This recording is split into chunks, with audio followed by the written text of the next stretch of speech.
नमस्कार। कभी ये सोचा है कि हिंदी के ये जो लाखों करोड़ों शब्द हैं, ये आखिर बनते कैसे हैं? ये कोई जादू नहीं है, बल्कि एक बहुत ही शानदार आर्किटेक्चर है, एक बनावट है। तो आज हम इसी आर्किटेक्चर की एकदम नींव में उतरेंगे और देखेंगे कि कैसे बस कुछ मुट्ठी भर अक्षरों और नियमों से एक पूरी की पूरी भाषा खड़ी हो जाती है।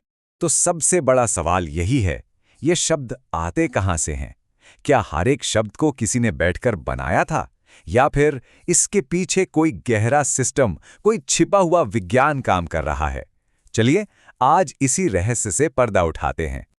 और इसका जवाब है हाँ, इसके पीछे एक पूरा विज्ञान है। और ये रहा उस विज्ञान का नक्शा, हमारी इस पूरी यात्रा का ब्लूप्रिंट। यही चार्ट हमें बताएगा कि हर शब्द को उसकी बनावट, उसके इतिहास और उसके इस्तेमाल के आधार पर कैसे समझा जा सकता है। तो चलिए इसी नक्शे के सहारे आगे बढ़ते हैं। देखिए, किसी भी इमारत को बनाने से पहले हमें उसकी सबसे छोटी इकाई यानी ईंट को समझना होता है। भाषा के आर्किटेक्चर में वो ईंट है शब्द। तो सबसे पहले ये समझते हैं कि आखिर एक शब्द होता क्या है। व्याकरण की दुनिया में शब्द सिर्फ अक्षरों का एक झुंड नहीं है, नहीं, ये अक्षरों का एक ऐसा समूह है जिसका कोई मतलब हो, कोई अर्थ हो। मिसाल के तौर पर क, म और ल को मिलाते ही हमारे दिमाग में एक खूबसूरत फूल की तस्वीर आ जाती है, कमल।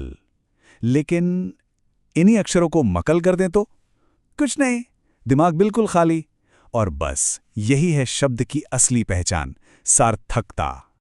और इसी सार्थकता के आधार पर शब्दों का पहला और सबसे आसान बंटवारा होता है। एक तरफ हैं सार्थक शब्द, जैसे रोटी, नाम लेते ही मतलब एकदम साफ है। और दूसरी तरफ है निरर्थक शब्द, जैसे वोटी। हम सब दिन भर ऐसे शब्द इस्तेमाल करते हैं, चाय वाय पी लो, काम वाम कर लो। अब यहाँ वाय या वाम का अकेले में तो कोई मतलब नहीं, ये बस अपने सार्थक साथी के साथ मिलकर एक लय बनाते हैं। अच्छा, तो अब वापस अपने ब्लूप्रिंट पर आते हैं। भाषा के जो इंजीनियर होते हैं, मतलब भाषाविद, वो हर शब्द को जांचने के लिए 3 मुख्य पैमानों का इस्तेमाल करते हैं। समझिए कि ये वो 3 लेंस हैं जिनसे हम किसी भी शब्द की पूरी कुंडली देख सकते हैं। ये 3 पैमाने हैं। पहला, शब्द का प्रयोग कैसे होता है। दूसरा, शब्द की उत्पत्ति कहाँ से हुई, मतलब उसका इतिहास क्या है। और तीसरा, शब्द की रचना या बनावट कैसी है। आज हम किसी भी शब्द की पहचान के 2 सबसे दिलचस्प पहलुओं पर ध्यान देंगे, उसकी जड़ें यानी उत्पत्ति और उसकी बनावट यानी रचना। तो चलिए अब एक भाषा के पुरातत्ववेत्ता बन जाते हैं और शब्दों की जड़ों तक खुदाई करते हैं। उत्पत्ति के आधार पर ये जो वर्गीकरण है, ये हमें बताता है कि आज हम जो शब्द इस्तेमाल कर रहे हैं, उनका हजारों साल का सफर कैसा रहा है और वो हम तक पहुंचे कहां से हैं। इस खुदाई में हमें सबसे पहले मिलते हैं तत्सम शब्द।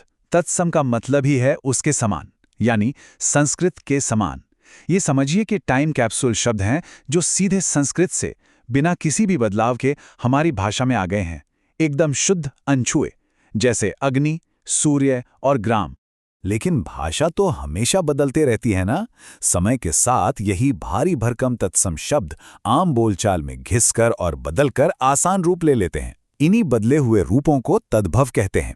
जरा देखिए कैसे संस्कृत का ग्राम हमारी जुबान पर चढ़कर गांव बन गया, सूर्य सूरज में ढल गया और अग्नि सीधी साधी आग बन गई। इसके बाद आते हैं देशज शब्द, यानी देश में जन्मे। ये हमारी भाषा के सबसे जमीनी, सबसे देसी शब्द हैं। ये किसी बड़ी भाषा से नहीं आए, बल्कि सीधे भारत की अलग अलग बोलियों और इलाकों से निकलकर हमारी मुख्य भाषा में शामिल हो गए। पगड़ी, लोटा, खिड़की, ये शब्द हमारी मिट्टी की असली उपज हैं। और देखिए, हिंदी का दिल हमेशा से बहुत बड़ा रहा है। इसने बाहर से आए मेहमान शब्दों को भी खुशी खुशी अपना लिया है। और सबसे बड़ा उदाहरण तो अंग्रेजी है।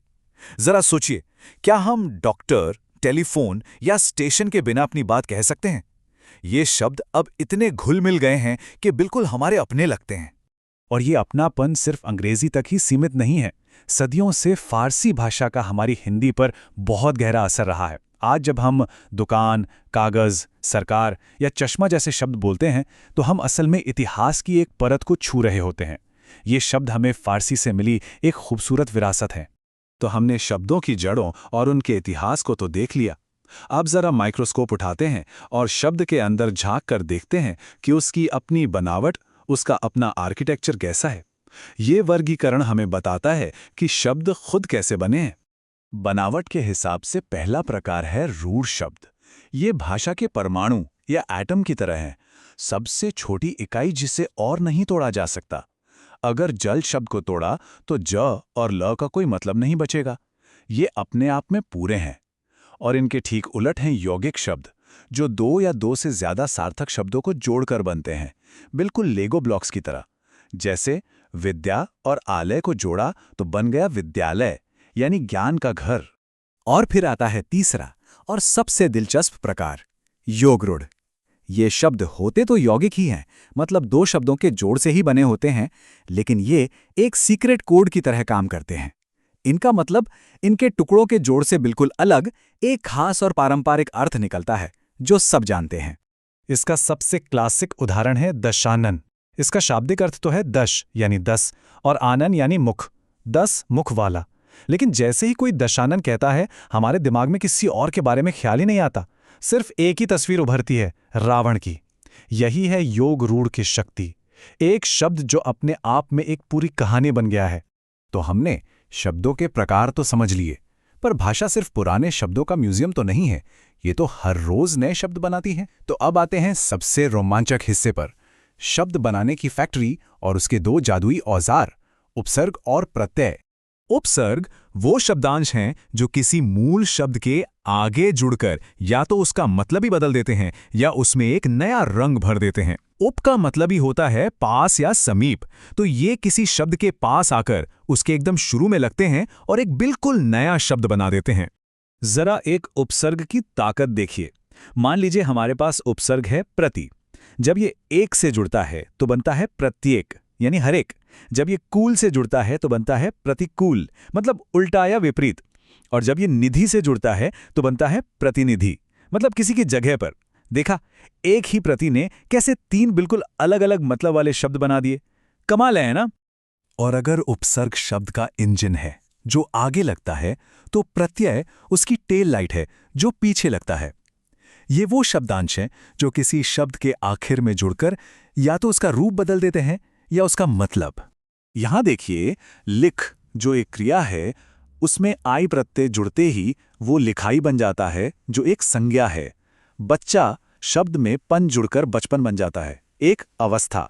और सुंदर जो एक विशेषण है, उसमें ता जुड़कर सुंदरता बन जाता है, एक भाव।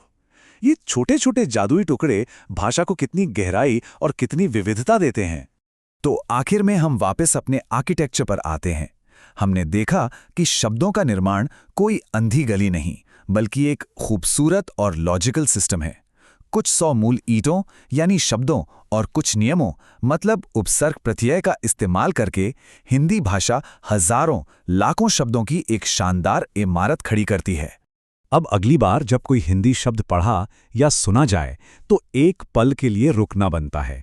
सोचा जा सकता है कि क्या उसमें कोई उपसर्ग या प्रत्यय छिपा है? क्या वो शब्द रूढ़ है, यौगिक है या फिर योगरूढ़?